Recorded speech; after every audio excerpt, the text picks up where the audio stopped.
The knock came at midnight. Charlotte Pritchard had not moved from the floor in 3 hours. She sat with her back pressed against the cold interior wall of the small wooden house that had once belonged to her husband, her knees drawn to her chest, her breathing shallow and controlled because she had learned in the past 72 hours that loud breathing could give a person away. The single oil lamp on the table had burned itself out sometime around 9 o'clock, and she had not relit it. Darkness, she had decided, was safer than light. Light was an invitation. Light was a target painted on the window. She had not eaten since yesterday morning. She had not slept since the night before that. She had sat in this same spot on the floor and listened to the wind rake across the dry Kansas plains, listened to the creak and settle of the house around her, and listened, above all else, to the sounds of men who did not want her alive. They had come the first time on Thursday. 4 of them, riding horses that cost more than most men in Caldwell earned in a year. They had not knocked. They had stood outside and called her name in that particular way men call a woman's name when they believe the woman has no choice but to answer. She had not answered. She had pressed herself against this same wall and held the small Derringer pistol that had belonged to her mother, and she had prayed, which was something she had not done in a very long time. They came back on Friday. This time there were 6. Harlan Voss, who owned the bank and half the land between Caldwell and the Oklahoma Territory line, had sent his men with a message. The message was simple. The land that Charlotte Pritchard was sitting on, the 160 acres that her late husband Thomas had claimed under the Homestead Act and cultivated for 4 years before a fall from his horse had broken his neck and ended his life, that land was now forfeit. Harlan Voss said so. He had papers that said so, papers that Charlotte knew were fraudulent because she had been the one to help Thomas file the original claim, but fraudulent papers in Caldwell, Kansas in the spring of 1882 were only as fraudulent as the man who held power decided they were. The sheriff at the time, a man named Reuben Cates who drank Voss's whiskey and ate at Voss's table 3 times a week, had delivered the final word himself, standing on her porch with his hat pushed back and his thumbs in his belt. "Mrs. Pritchard," he had said, not unkindly but without any particular warmth either, "you would do yourself considerable good to take whatever Mr. Voss is offering and move along. This county is not going to protect a claim that's been contested by a man of Voss's standing. The law protects it," she had told him. He had smiled the way a patient man smiles at someone who does not yet understand how the world actually works. "The law is what men make it, ma'am." She had shut the door in his face. That had been 2 weeks ago. In the time since, her neighbors, what few there were on this stretch of flat, wind-scoured grassland, had quietly withdrawn. The Hensons 3 miles east stopped coming by. The Dawson brothers who ran cattle on the land adjacent to hers, she had not seen them either.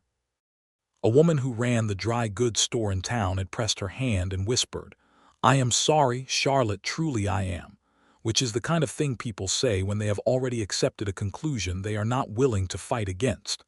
"Nobody's coming for you," one of Voss's men had said through the door on Friday, loud enough for her to hear it clearly.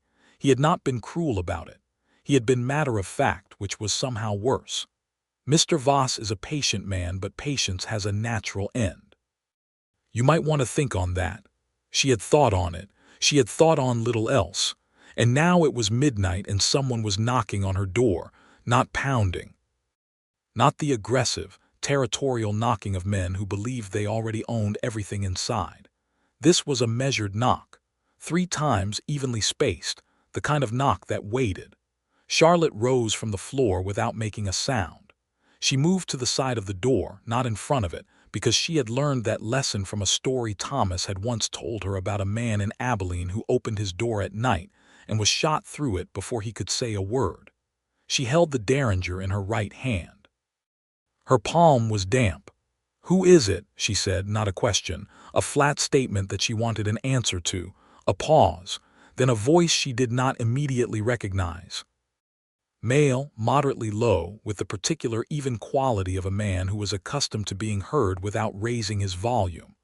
"My name is Gilbert Dawson, Mrs. Pritchard. I am the new sheriff of Comanche County.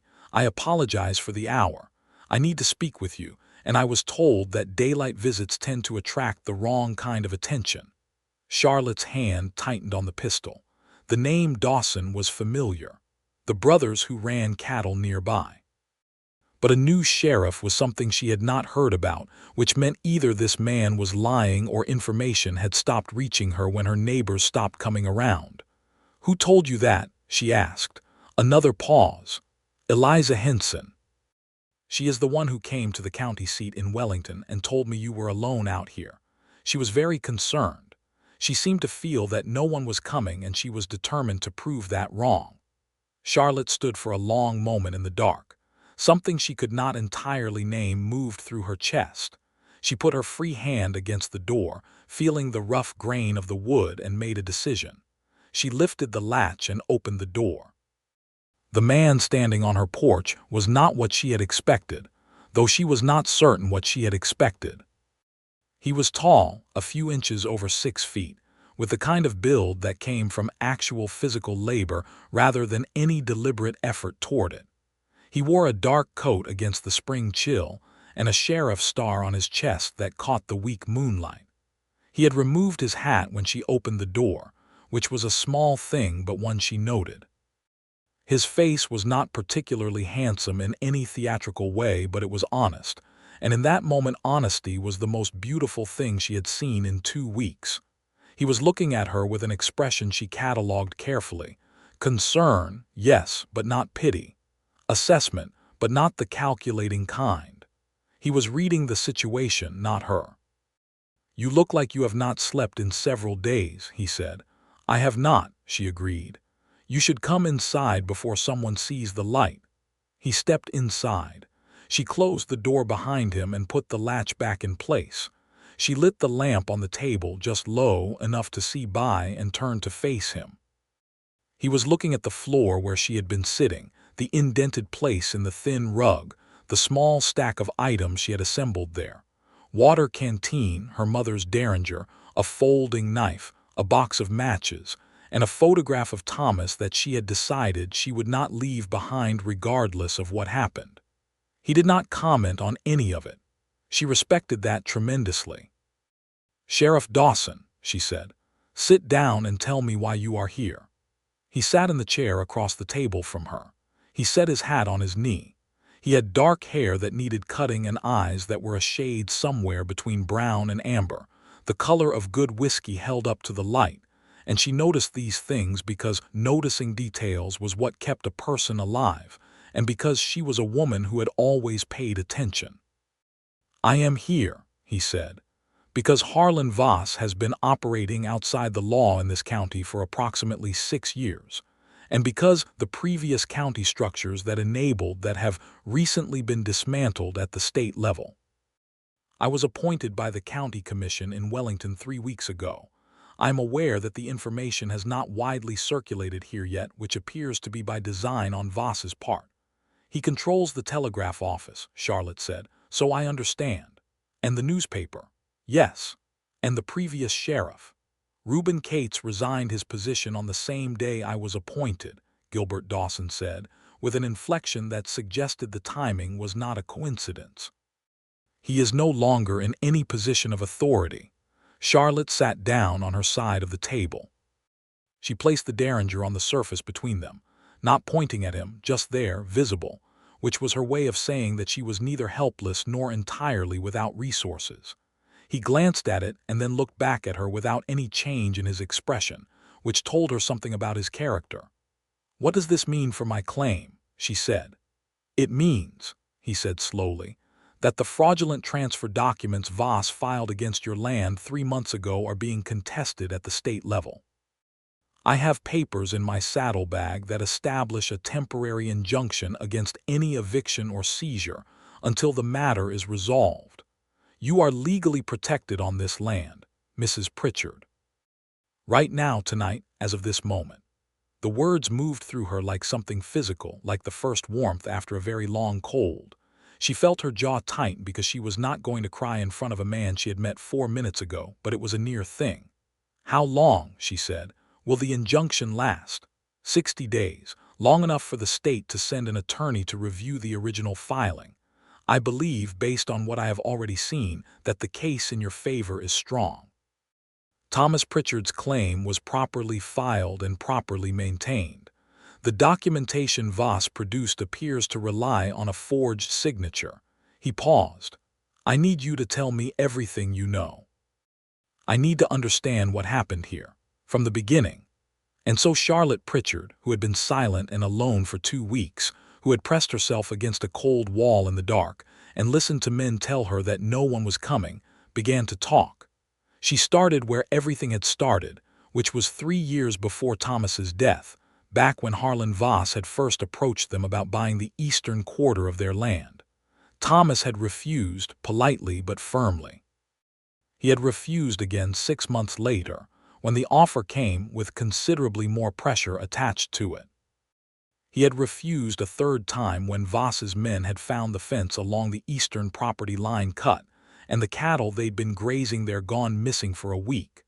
Thomas Pritchard had been a stubborn man. Charlotte had loved that about him, and it had also, she suspected, contributed to the circumstances of his death. The official story was that his horse had thrown him in the north field. Charlotte had never been able to prove otherwise, but she had noticed things. The unusual placement of the injury for a fall from a horse. The fact that his horse, a steady and reliable animal named Grant, had shown no distress when she found it grazing calmly not far from Thomas's body. The fact that 2 of Voss's men had been seen on the road near their property that same morning. She told Gilbert Dawson all of this. She told it plainly, without embellishment, the way she had rehearsed it in her head during the long nights against the wall. He listened without interrupting, only occasionally asking a clarifying question, leaning forward with his elbows on his knees and his hat held loosely between both hands. He had a stillness to him that she found extraordinarily calming after 2 weeks of barely controlled fear. When she finished, the lamp had burned a quarter of its oil, and the night outside had deepened into that particular dense quiet that came at around 2 in the morning on the Kansas plains. You believe Voss is responsible for your husband's death, Gilbert said.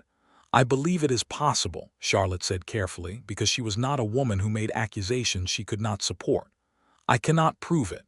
No, he agreed. But it changes the character of what he is willing to do. He looked at her steadily.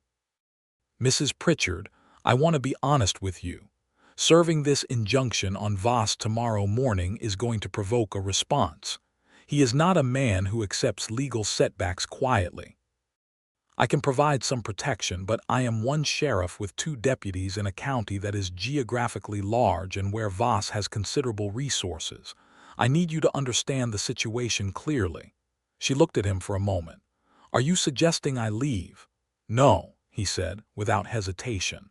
I am suggesting that you understand what staying means so that the choice is fully yours. There it was again. That particular quality that she could not quite name, but that she recognized as deeply and fundamentally different from every other conversation she had been handed in the past 2 weeks. Everyone else had been telling her what to do or telling her it was hopeless. This man was telling her the truth and letting her decide. I am staying, Charlotte said. This is my land. Thomas broke his back for 4 years on this land. I am not leaving it. Gilbert Dawson nodded once, as if this was exactly the answer he had expected and approved of. Then here is what we do, he said. They talked for another 2 hours. By the time the sky had begun to shift from black to the deep gray that preceded dawn, they had a plan. Gilbert would serve the injunction papers on Voss personally at first light.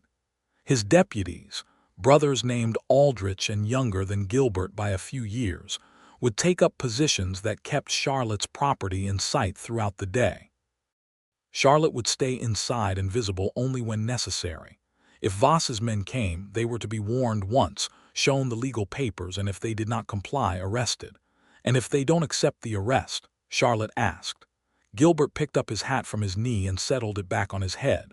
In the low lamplight, he looked like exactly what the situation required. Someone who had made his peace with difficult questions before they needed to be answered.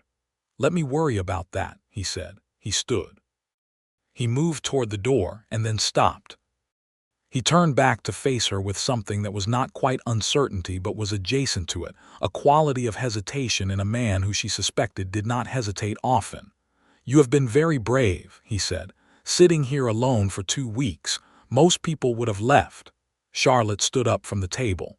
"Most people," she said quietly, "do not have something worth staying for." He held her gaze for a moment.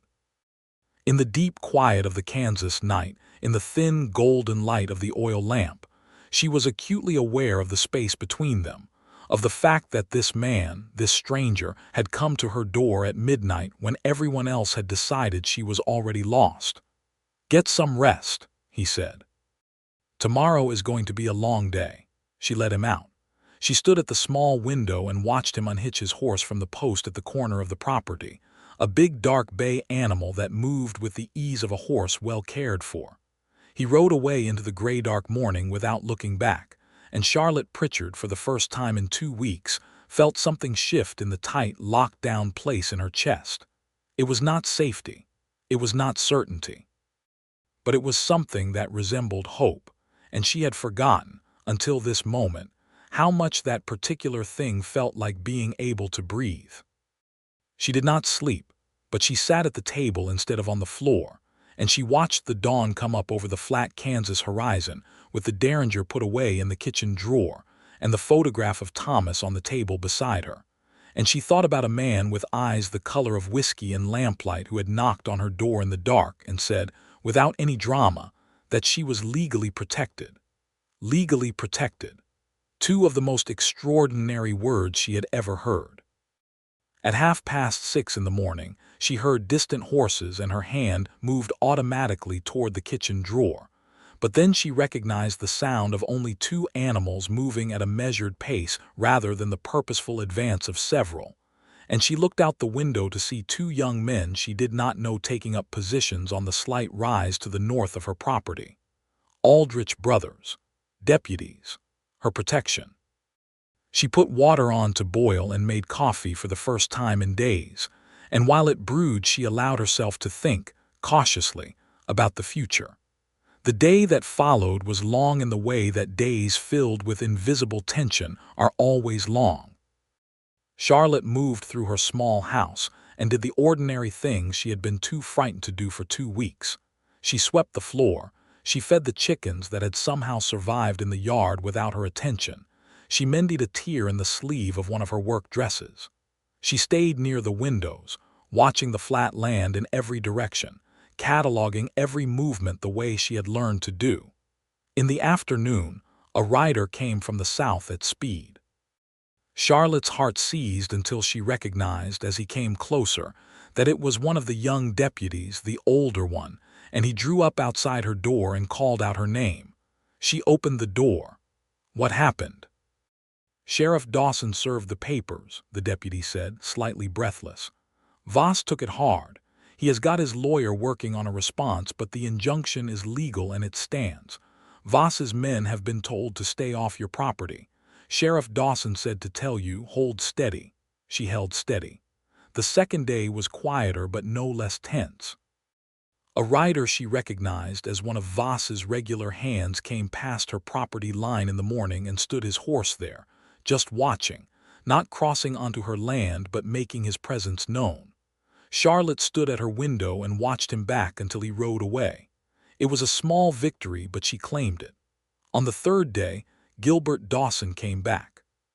He came in the afternoon this time, openly and without concealment, which she understood was itself a statement. He tied his horse at her post and knocked at the door in the same measured 3-knock pattern as before, and when she opened it, he was holding his hat and looking at her with an expression she was beginning to recognize as his particular version of concern. "How are you holding up?" he asked. "Better," she said, which was true. She stepped back from the door. "Come in." She made him coffee because she had it now, and because it was what a person did. He sat at her table and she sat across from him, and the quality of the silence between them was different from the first night, less urgent, more considered. There was a particular intimacy to sitting with another person in a small space in full daylight and not finding it uncomfortable. She asked him about himself, because she was curious, and because she was tired of only talking about Harlan Voss. He told her, in the careful way of a man who is honest but not naturally forthcoming, that he was 34 years old, that he had grown up in Missouri, that he had come to Kansas 6 years ago with his brothers to run cattle, which she knew, but what she had not known was that one of his brothers had died 2 years earlier of a fever, and the other had sold out and moved east, and Gilbert had stayed because, he said, he was not sure he had anywhere else that felt like the right kind of place. "What made you take the sheriff's position?" she asked. He turned his coffee cup slowly in his hands. "Because I had watched Voss operate for 4 years," he said. "And when the opportunity to do something about it arrived, it seemed like a cowardice I could not afford to leave untaken." She looked at him across the table and thought about cowardice and about the various forms its opposite could take. She thought about Thomas, who had been brave in a straightforward way, the way of a man who did not consider consequences because he was too busy doing the right thing. Gilbert Dawson's bravery was different. It was the bravery of a man who had fully considered the consequences and decided that certain things were worth them anyway. "I have been thinking," she said, "about what you told me the first night, about what Voss is willing to do." "Yes, I think you believe it is more than land fraud," she said. "I think you believe he is dangerous in a broader way." He was quiet for a moment. "Yes," he said again, "I have been gathering information about Voss's operations generally, about other land claims that went against their owners in unusual ways, about men who tried to contest him and found themselves with nowhere to stand." He paused. "Your husband's case is not unique." The words landed with a particular weight. Charlotte pressed her hands flat on the table and breathed carefully. "How many?" she said. "I am not yet certain." "At least 3 other families that I know of. Claims abandoned under pressure over the past 5 years. One man who filed a formal complaint with the county commission 2 years ago and was found dead a month later.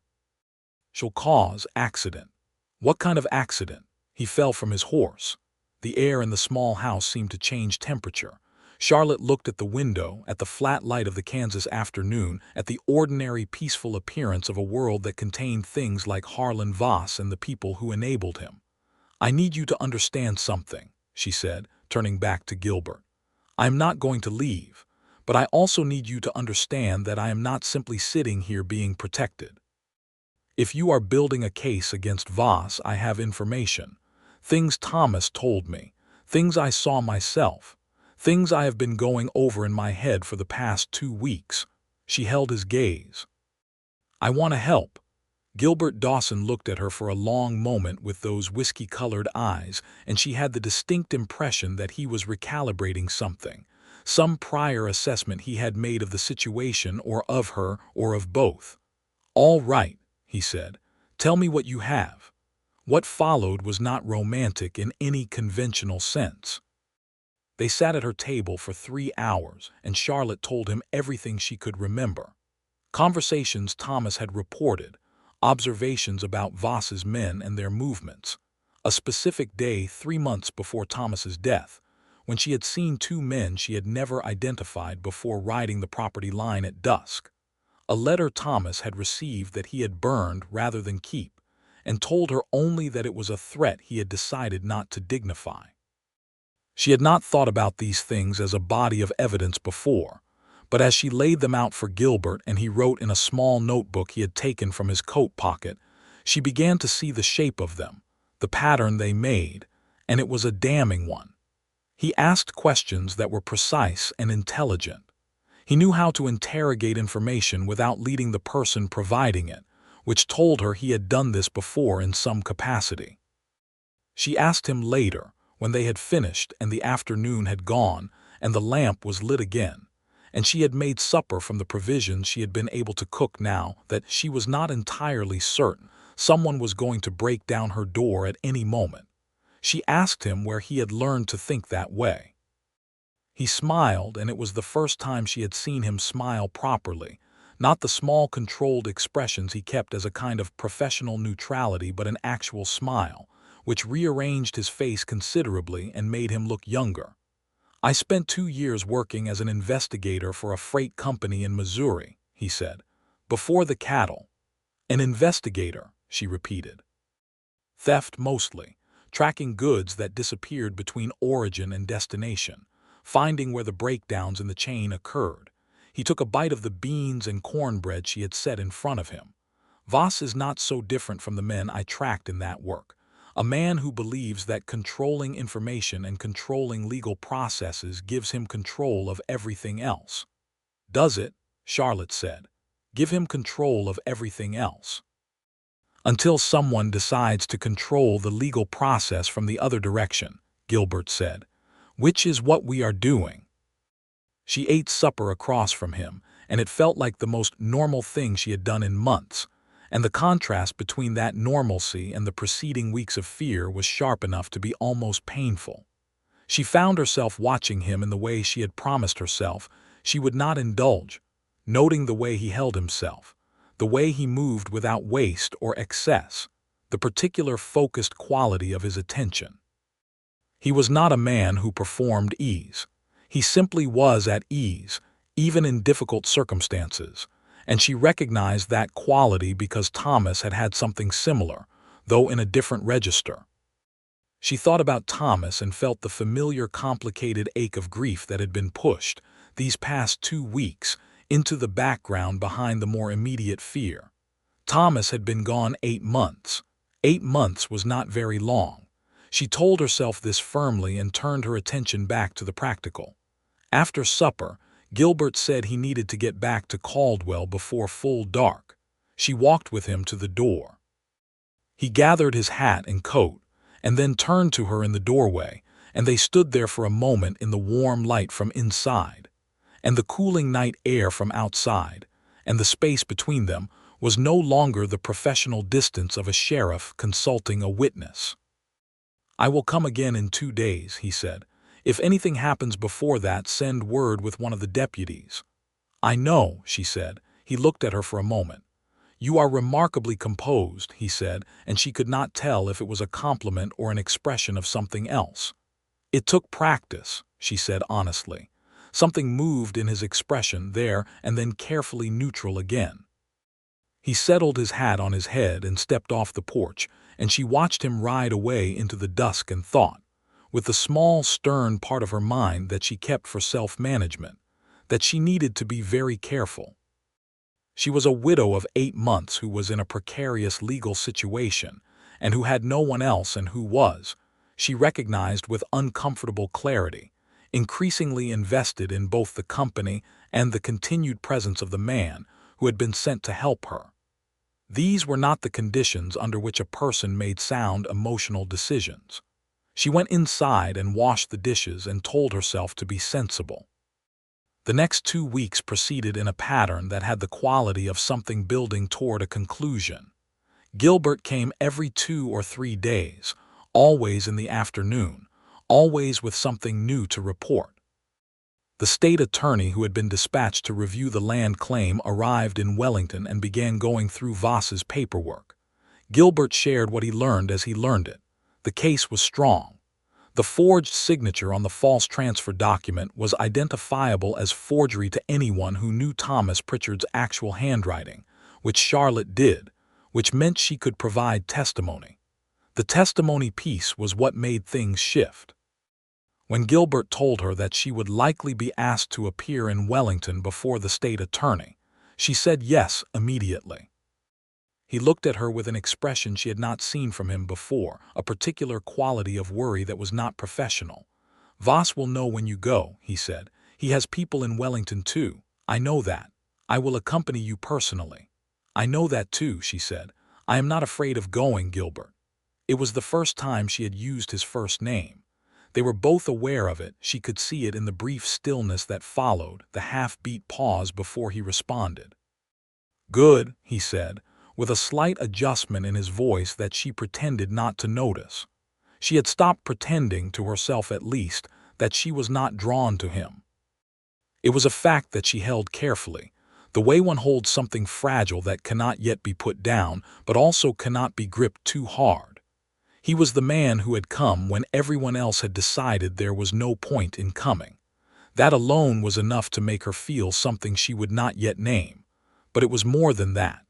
It was the way he talked to her as though her intelligence was an asset rather than an inconvenience. The way he never made her feel that her grief was an obstacle, or that her widowhood was something to navigate around. The way he had looked at her across the supper table in her small house with the lamplight warm between them and said nothing, but communicated something. She was 31 years old. She had been married at 24 to a good man who had loved her well and died. She was not a girl who romanticized things, but she was also not a woman who was going to spend the rest of her life performing a grief that was real, but that was not all that she was.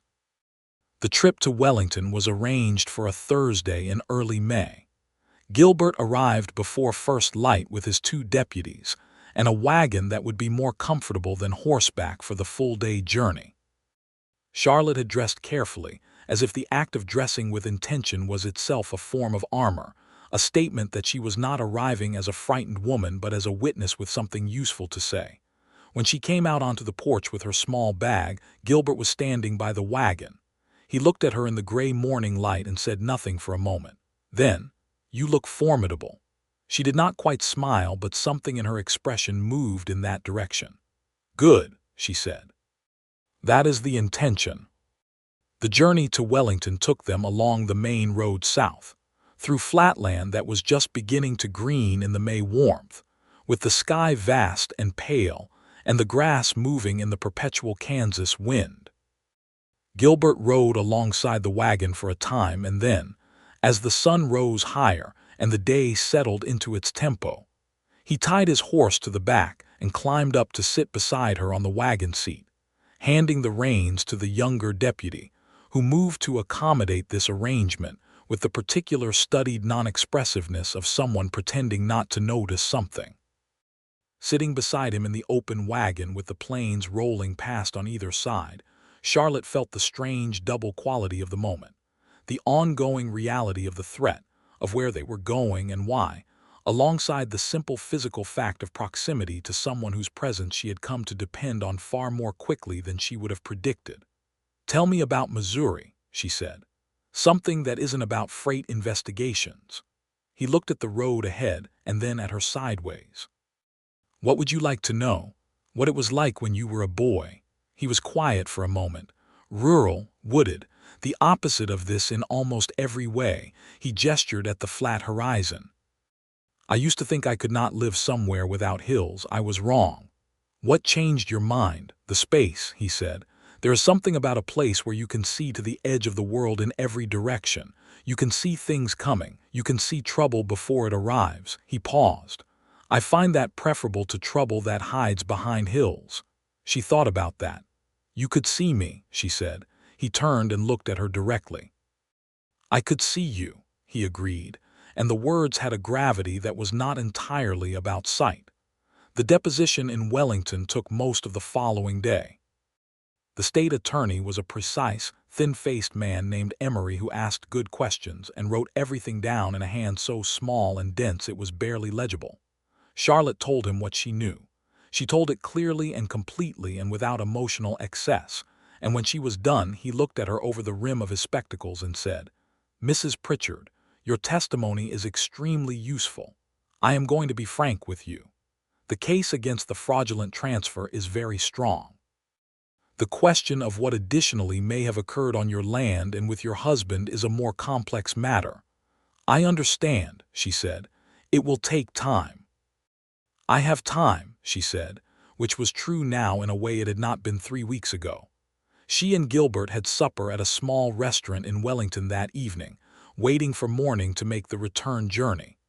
The restaurant was plain but clean, with red-checked tablecloths and a woman who cooked well and without pretension.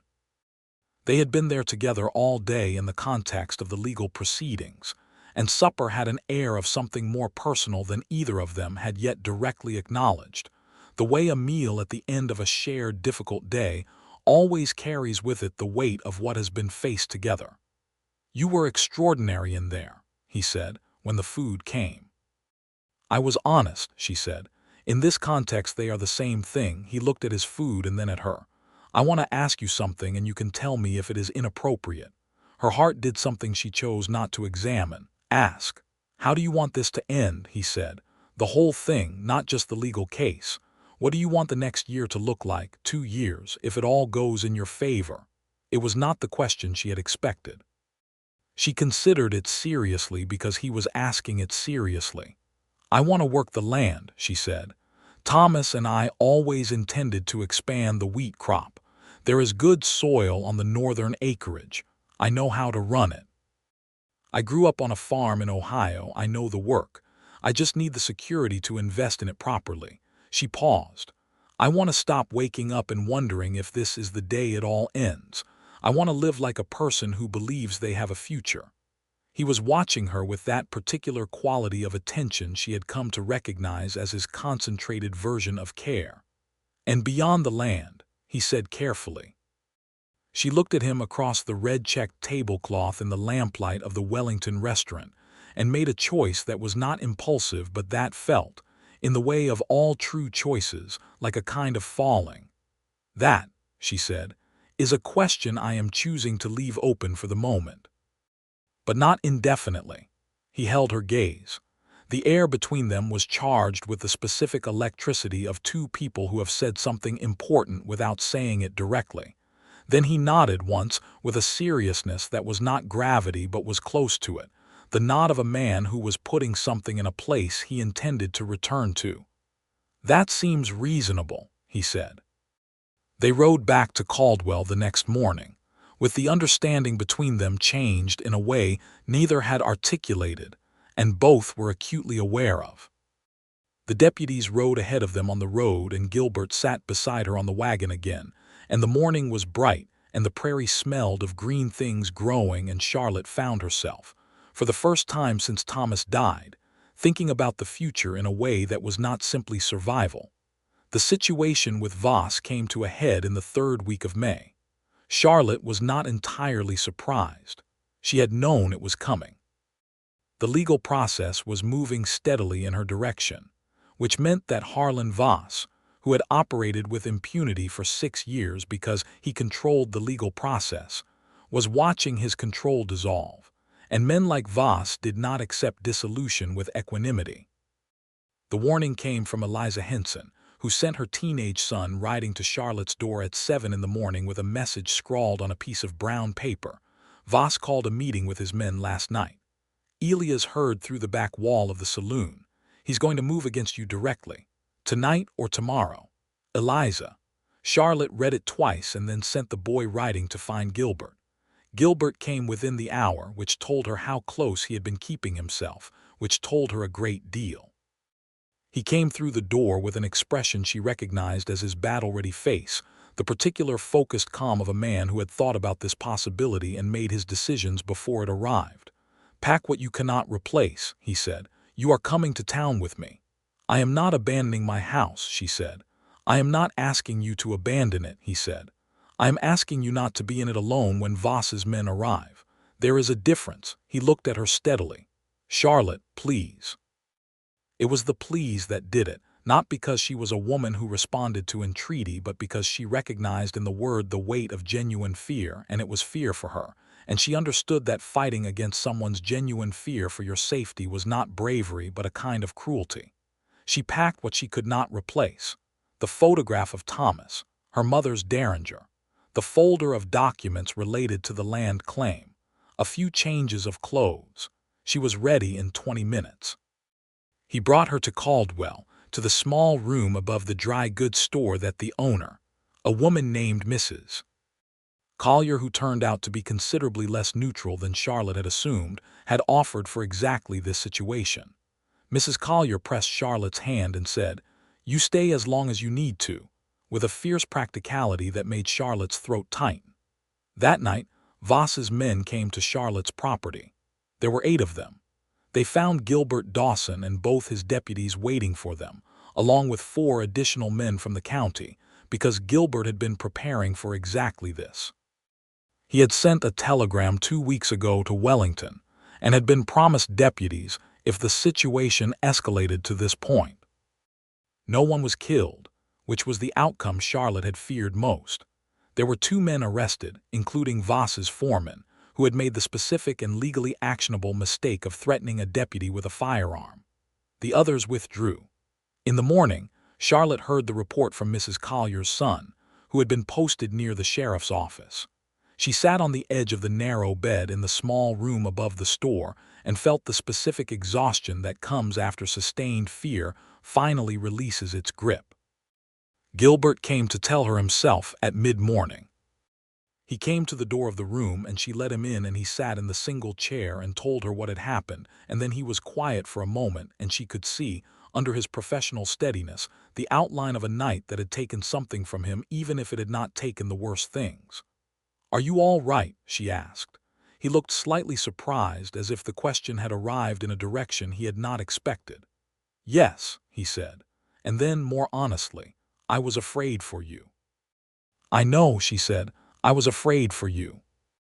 They held each other's gaze in the small room above the dry goods store in Caldwell, Kansas, in the full light of a May morning, and something that had been building for weeks arrived at a place where it could no longer be politely deferred. "Charlotte," he said. "I know," she said again, because she did know, and because she was 31 years old and had been a wife and was now a widow and had sat for 2 weeks in the dark on her floor waiting for her life to end, and had instead found something she had not expected to find, and she was not going to make either of them wait any longer for the truth of it. He crossed the room and took both her hands in his, and she stood up from the edge of the bed and looked up at him, and then he brought her hands up between them and held them there, and looked at her with everything he had been keeping in his eyes expressed all at once. And it was the look of a man who has arrived somewhere he did not plan to be, and has discovered that it is exactly where he was supposed to go. "I am not going to tell you it is too soon," he said, "because I think that is a calculation only you can make." "It is not too soon," she said. "I love Thomas. I will always love him. That is true, and this is also true. Both can be true." He leaned down and touched his forehead to hers, and they stood there like that for a moment, just the warmth of that contact, the simple, extraordinary fact of 2 people who had come through something together, and arrived at the other side still standing and still facing each other. "I would like to come calling properly," he said, with a particular formality that was, she understood, his way of signaling that he was serious, that this was not the heat of the moment but the deliberate intention of a careful man. She smiled, the first real, full smile she had given anyone in months. It felt like using a muscle she had forgotten. "Gilbert Dawson," she said, "you have been coming to my house in the middle of the night since the first week of April. I think we are past the formalities." He laughed. She had not heard him laugh before, and it was a good sound, genuine and unguarded, and she tucked it away in the part of her that was beginning, carefully and with great intention, to build something new. The formal legal resolution took until the end of June. The state attorney's office issued its ruling on the land claim. The transfer document filed by Harlan Voss was declared fraudulent on the basis of the forged signature, corroborated by Charlotte's testimony, and by handwriting analysis performed by an expert brought from Topeka. The 160 acres of the Pritchard homestead were declared legally and fully the property of Charlotte Pritchard, sole heir to the estate of Thomas Pritchard, deceased. The ruling was published in the Wellington newspaper, and because the telegraph office in Caldwell had been reassigned to an operator who was not on Voss's payroll, it arrived in Caldwell within hours of its issuance. Charlotte read the telegram 3 times. Then she folded it carefully and put it in the folder with the rest of the documents related to the land claim. The matter of Thomas's death was more complicated, as she had known it would be. Gilbert had assembled a case that strongly suggested the involvement of Voss's men, but strongly suggested was not the same as proven, and the primary witness who might have tipped the balance, one of Voss's former ranch hands who had spoken to Gilbert off the record, declined to testify when it came to it. The fear, still, of what Voss was capable of even in his diminished state. Gilbert told her this with the careful honesty she had come to rely on. "I am sorry," he said. "I wanted justice for Thomas, fully." She sat with this for a while. "Then, the land is secured. He is facing criminal charges for fraud and for what happened the night his men came to the property. He is effectively finished in this county. Is that not a form of justice? It is not the same as accountability for a man's death." "No," she agreed. "It is not." She paused. "But I am choosing not to let the imperfect justice be an enemy of the justice that was possible. Thomas would not have wanted me to hold on to that forever. He was not that kind of man." Gilbert looked at her for a long moment. "You are remarkable," he said very quietly. "I am practical," she said. "There is a difference." "Is there?" he said, and she could see that he genuinely believed the two things were not as separate as she suggested. Harlan Voss left Caldwell in July. He did not leave voluntarily. He left because the criminal proceedings against him and his foreman had removed his capacity to maintain his local operations. Because 3 of the other families whose land claims he had pressured had now come forward in the context of the broader investigation. Because the bank he controlled was subjected to a state audit that revealed financial practices sufficiently irregular that the State Banking Commission took action. He retreated to Wichita, where he had other interests and where he apparently believed he could still operate. Gilbert told Charlotte this with the equanimity of a man who understood that certain kinds of corruption did not disappear but were sometimes successfully relocated. "Will he come back?" she asked. "Not to Caldwell," Gilbert said. "Not to your property. The legal structures are in place now. The county commission is different. The sheriff's position is not going to be filled by someone in his pocket." He paused.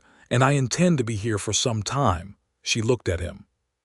They were sitting on her porch in the July evening, the first time she had been comfortable sitting on her own porch since before Thomas died, watching the light go gold over the western plain. He had started coming for supper on Tuesday evenings with a regularity that had become, without either of them making a formal declaration about it, simply a part of the week. Mrs. Collier had made a remark about it in the dry goods store that Charlotte had chosen to find amusing rather than intrusive. Eliza Henson had come by last week and looked between Charlotte and Gilbert with the expression of a woman who has been waiting for something to become officially true. "Some time," Charlotte said. That is a carefully non-committal thing to say. He turned to look at her, and there was something in his expression that had shifted from its usual controlled quality to something more open, more deliberate. "Then let me be less non-committal," he said. "I would like to stay here, in Caldwell, permanently." He paused. "Near you, with you, if that is something you would consider." The evening air moved over the porch. Charlotte looked at the horizon, and then at the man beside her who had knocked on her door at midnight when the world had decided she was already lost. And she thought about Thomas, who had loved her well, and whom she had loved back, and about grief and about the ways a person carries their dead forward into the rest of their life without being crushed by them, and about her land and the wheat she was going to plant in the Northfield come fall, and about the particular color of Gilbert Dawson's eyes in lamplight. And she made her decision with the full weight of everything she had been and everything she intended to be. "I would consider it," she said. "I would consider it very seriously." He reached over and took her hand where it rested on the arm of the porch chair, and she let him, and they sat like that as the Kansas evening went down into dark, and it was the most ordinary and the most complete thing she had felt in a very long time. The courtship, because that was what it became, proceeded with the deliberate care of 2 people who were not in any hurry and who were also very clear on where they were going. Gilbert came for supper on Tuesdays. Charlotte came to Caldwell on Saturdays, and they walked together in a way that was visible and public, which she understood was his way of being unambiguous about his intentions, a declaration of sorts without being an announcement. People in town were not subtle in their approval. Mrs. Collier beamed. Eliza Henson said, finally, in a tone that suggested she had been managing her patience for quite some time. There was one evening in August when they sat in her house after supper, and she told him about Thomas. Really told him. Not the legal facts and the circumstances of his death, but who he had been as a person, as a husband, what had been good about their life together and what had been hard.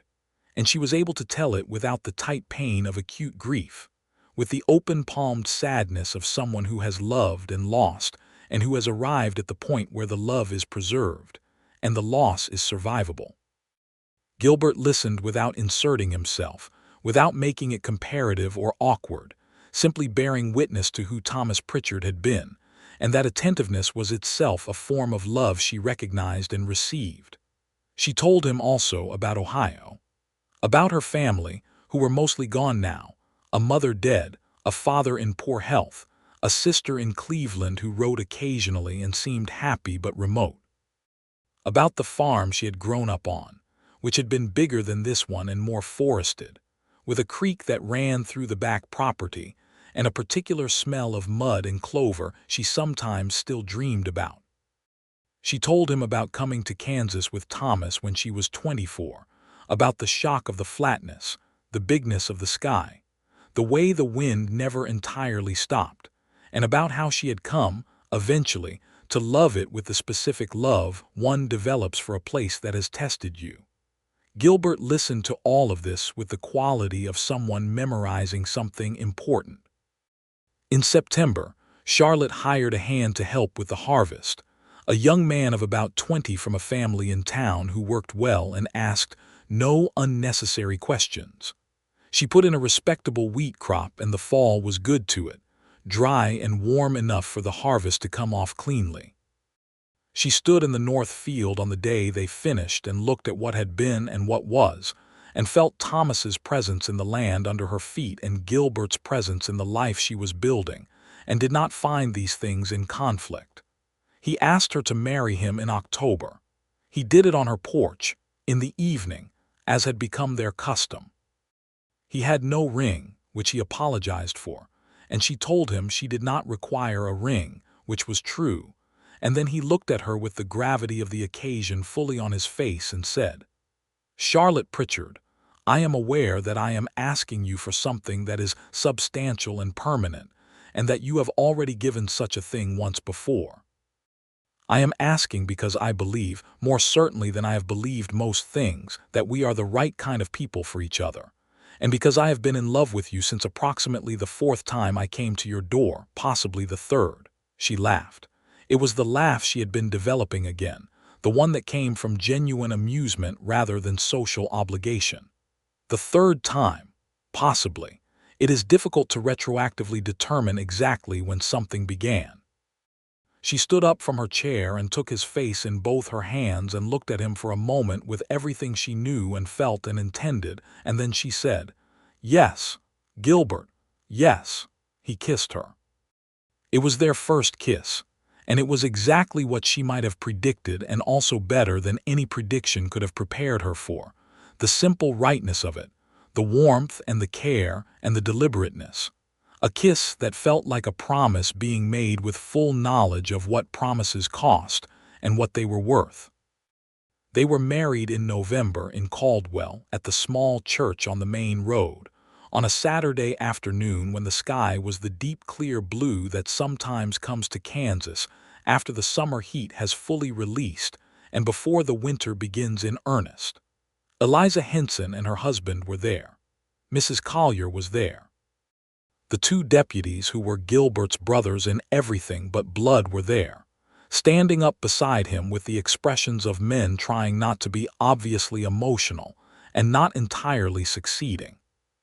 Charlotte wore a dress she had made herself from blue wool she had ordered from Wichita, and she carried a small bunch of dried wildflowers tied with ribbon, because there were no fresh ones in November, which she thought Thomas would have found funny, as he had always teased her about her indifference to the conventional romantic gestures. She carried the dried wildflowers and walked herself down the short aisle because she had no one to give her away, and had told the minister that she did not in any case think that she was the sort of thing to be given. And she arrived at the front of the church where Gilbert was standing in his good dark coat, and she looked at him, and he looked at her, and the expression on his face was the best thing she had ever seen on a human being. The ceremony was simple and brief, and when it was done and the minister pronounced them married and Gilbert kissed his bride in front of the small assembled congregation, someone in the back of the church said, "Finally," in Eliza Henson's exact intonation, and Charlotte laughed against her new husband's mouth, and it was, in every sense that mattered, a beginning. The first winter of their marriage was the kind of winter that tested the bonds between people and found them good. It was cold in the way Kansas winters were sometimes cold, which was to say thoroughly and without relent, the kind of cold that came in horizontal off the plains and found every gap in the walls and made the morning fire not a luxury but a requirement for survival. They were together in the house that had been Thomas's and Charlotte's and was now Charlotte's and Gilbert's, and he brought things to it that it had not had before. A second chair that matched the first one, a better lamp, the careful presence of a man who understood that he was entering a space that had a history and who stepped into that history with respect. He was a good husband in the ways that mattered. He did the morning fire without being asked. He did not expect her to be a different person than she was. He talked to her in the evenings not about cattle prices and weather, though those things came up, but about the things they were thinking, what they read, what they remembered, what they imagined. He was funny in a dry, understated way that she appreciated more the longer she knew him. He was patient without being passive and direct without being harsh. She loved him with a love that was different in quality from what she had felt for Thomas, but not lesser. It was a love with more knowledge in it, a love chosen from the position of someone who had already loved and lost, and who knew, therefore, what they were choosing and what the choosing might cost. In the spring, she planted the north field again with wheat and added a vegetable garden behind the house that she had always wanted, but never had the energy for when she was doing everything alone. Gilbert helped with the fencing and with the heavier digging, and he was, she discovered, a man who found physical work satisfying rather than merely necessary, which was a quality they shared. In late spring, she told him that she was pregnant. He was at the kitchen table when she told him, and he went very still for a moment in a way that she could not immediately read, and then he looked up at her with an expression that was so unguarded and so large that she felt it in her chest like something physical. "Are you certain?" he said. "Quite," she said. He was out of his chair in the next moment, and she was in his arms, and he held her with the careful strength of a man who understood what he was holding, and she pressed her face into his shoulder and allowed herself the feeling of being completely and safely surrounded, which was something she had not felt for a very long time. "A child," he said, into her hair. "A child," she agreed. The baby was born in December, 1 year and 1 month after they were married, in their house on the homestead land with the winter pressing at the windows, and the fire built high, and the midwife from Caldwell who arrived just in time, and who was brisk and competent, and exactly what was needed.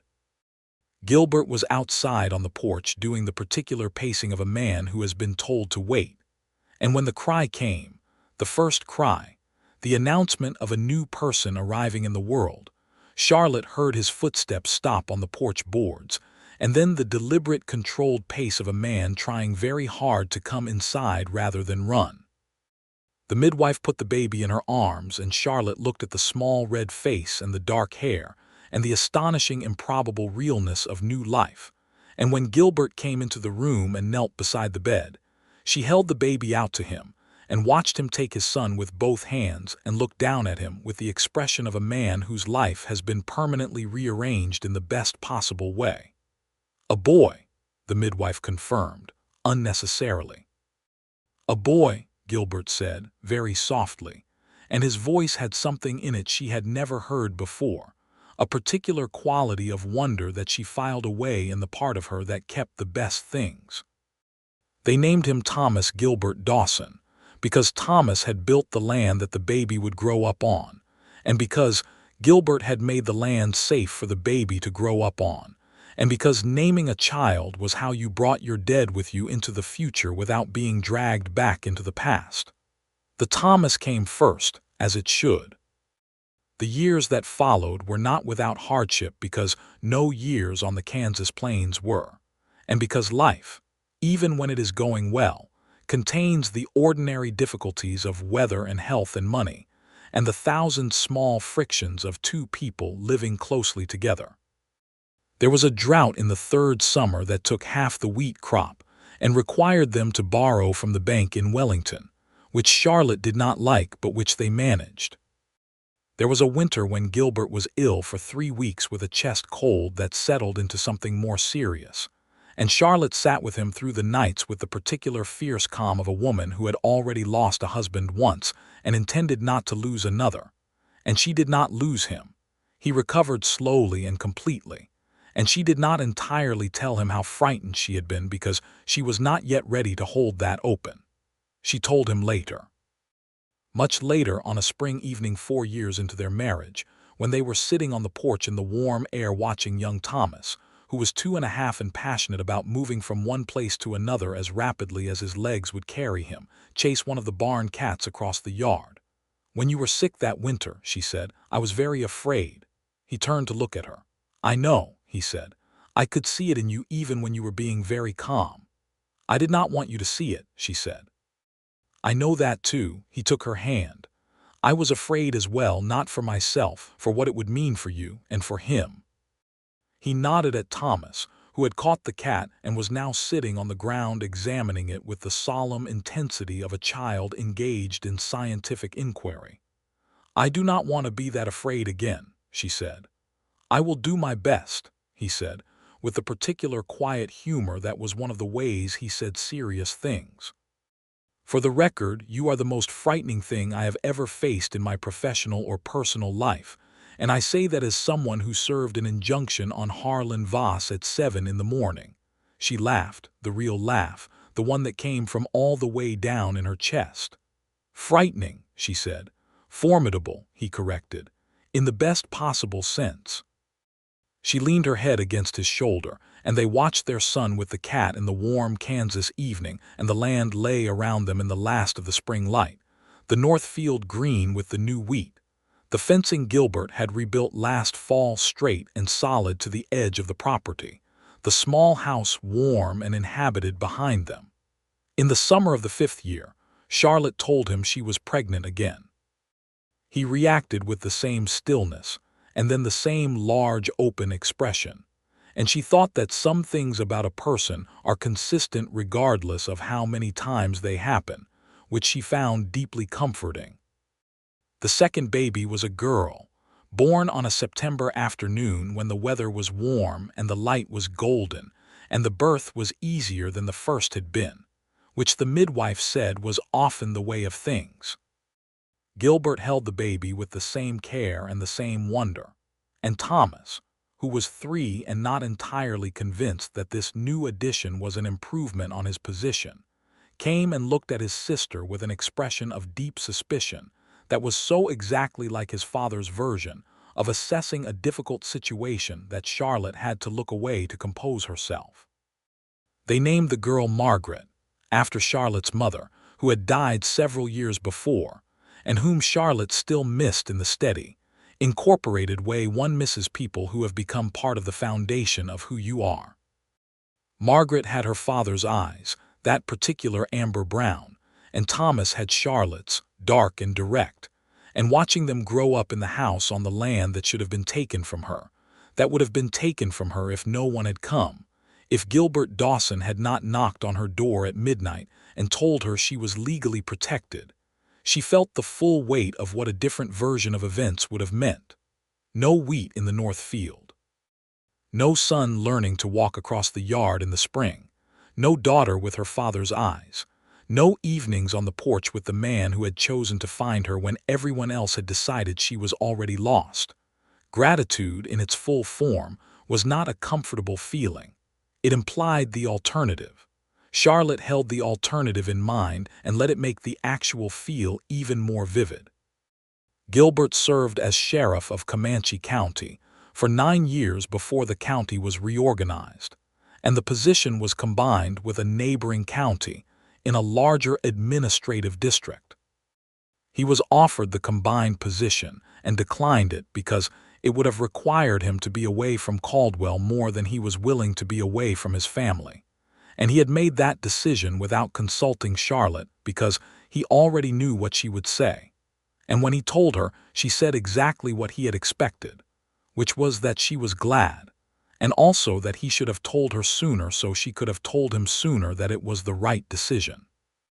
He took over the management of the farm property with her, an equal partner in all the decisions, which was not how most marriages in Kansas in the 1880s operated, but which was how theirs operated because Charlotte Pritchard Dawson was not a woman who operated in any other way, and Gilbert Dawson was not a man who wanted a different kind of wife. They expanded the north field in the 7th year and put in a second building for storage that Thomas Jr., who was by then 7 and deeply invested in every aspect of the farm operations, helped build with the serious competence of a child who has been included in real work and takes the inclusion seriously. In the 9th year of their marriage, Charlotte received a letter from Ohio. Her father, who had been in poor health for several years, had died the previous month. The letter was from her sister in Cleveland, and it was kind and sad, and also contained the news that their father's small property had been settled, and there was a modest sum left to each of them. Charlotte read the letter 3 times and then sat at her table, the same table where she had first sat across from Gilbert in the early morning hours of their acquaintance, and felt the grief of her father's death and the complicated geography of a family that had scattered, and the particular loneliness of being the only one in Kansas. Gilbert came in from the field in the late afternoon and found her at the table and sat across from her without asking, just settled there and waited, and she told him about her father and about Ohio, and about all the things she had not said about distance and loss, and he listened in the way he always listened, with his full attention, and without the particular impatience of someone who wants to move past the difficult feeling to the resolution of it. "I would have liked for him to know you," she said finally. "Tell me about him," Gilbert said, and she did. In the 10th year of their marriage, on a June evening that was warm and golden the way June evenings in Kansas sometimes were, Charlotte stood at the window of the house that was fully and irrevocably hers and Gilbert's and watched her son, who was 9, teach her daughter, who was 6, how to properly hold a fishing rod, a lesson that was proceeding with a great deal of instruction from Thomas and a great deal of cheerful disregard from Margaret. And she thought about the night she had sat on the floor of this same house in the dark and held her mother's derringer and told herself to breathe slowly. She thought about the word that Voss's man had used, nobody, nobody's coming for you. She had held that word in her body for 2 weeks like a stone she could not put down. She had believed it almost. She had been close to the place where a person stops believing that the situation can be any different than the worst version they can imagine. And then the knock had come. 3 knocks, even and measured in the midnight dark. She turned from the window and went to the porch, where Gilbert was sitting in the evening reading, because he had always been a reader and she had always loved that about him. And she sat beside him, and he looked up from his book with the expression she knew best on his face, the ordinary warmth of a man at ease in his own life, and she took his hand. "I was thinking," she said, "about the night you knocked on my door." He looked at her steadily. "I think about it too," he said. "What would have happened if Eliza Henson had not come to Wellington? What would have happened," Charlotte said, "if you had not answered when she did?" He turned her hand over in both of his and looked at it the way he sometimes looked at things that mattered to him, with attention that was its own form of care. "I was not going to let that happen," he said. "I had read the case file and I knew what was there and I was not going to let it proceed. You did not know me." "No," he agreed, "but I knew what was right." She looked at him. The evening light was warm on his face, and his hair had a little more gray in it than it had 10 years ago, and there were lines around his eyes that had not been there in the beginning, and she loved all of it with the particular love of someone who has watched a person move through time and been grateful for every year of it. "I am very glad you knocked," she said. He brought her hand to his mouth and pressed his lips to it, which was something he did sometimes, a small deliberate gesture that was entirely him. "So am I," he said, "more than I can calculate." The children came back from the creek at dusk, Thomas leading the way with the rod and Margaret right behind him, and they came up onto the porch with the smell of creek water and grass about them. And they were exactly the future that Charlotte had not allowed herself to imagine on the floor of this house in the dark. And she stood up and helped them wash their hands and settled them for supper. And Gilbert folded his book and set it aside, and the four of them sat around the table in the lamplight of the house that was theirs, fully and legally and permanently theirs, and ate supper together. Outside, the Kansas evening deepened and the stars came out over the flat land, the great wide sky full of them, and the wind moved through the wheat in the north field with the sound of something living, and the lamp in the window of the Dawson house burned clear and warm against the dark. There had been a time when that light was not there, when Charlotte had put it out deliberately and sat in the absence of it and held her breath and waited. There had been a time when the darkness had felt like the only safe thing, and the light had felt like exposure. Now the light was on, and it was not an invitation to danger but a statement of presence, of occupation, of a life being lived fully and openly on land that no one had managed to take. Nobody came for her, they had said, and then the sheriff had knocked on her door, and she had opened it, and everything, every single thing had come from that. The lamp burned in the window of the house. The wheat moved in the dark field. The children's voices came from inside. Thomas's earnest and a little too loud the way it always was, and Margaret's a pitch or two higher, laughing at something. Gilbert's voice, low and patient, redirecting some debate toward supper and away from the ongoing argument about the fishing rod technique. Charlotte stood on the porch for a moment in the evening before going inside. She looked at the property, at the fence lines, at the dark horizon where the stars met the land at the edge of the visible world. She looked at all of it and she thought, mine, ours, here.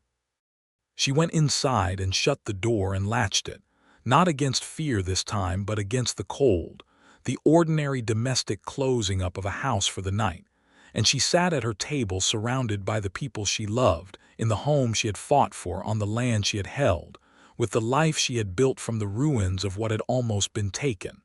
It was enough. It was, in fact, more than enough. It was everything.